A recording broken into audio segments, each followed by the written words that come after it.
High everyone, good morning. আর এটা ছিল আমার mini blog as my birthday purpose.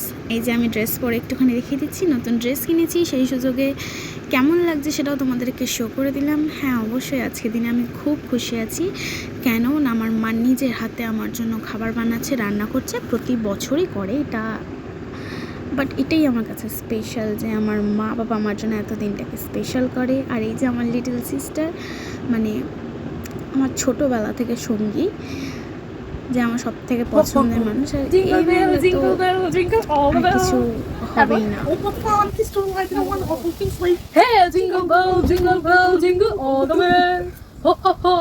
এই যে আমি লাঞ্চের জন্য বসে গেছি, আর এই দেখো অ্যারেঞ্জমেন্ট, আমার সব থেকে প্রিয় অ্যারেঞ্জমেন্ট, যেটা আমার ভালো লাগে। বোনকে আমি হাই বলছিলাম, বাট হি জাস্ট ইগনোর।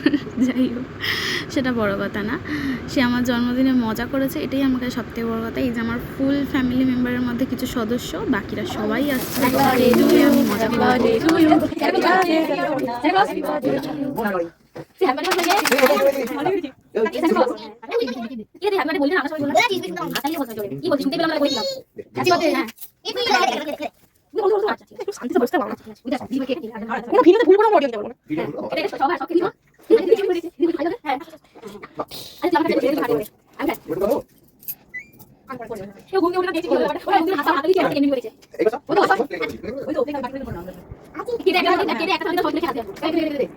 তো এইভাবে আমি আমার বার্থডে দিনটাকে সেলিব্রেট করে নিয়েছি আমার পুরো বাড়ির সাথে। Thank you for watching, by.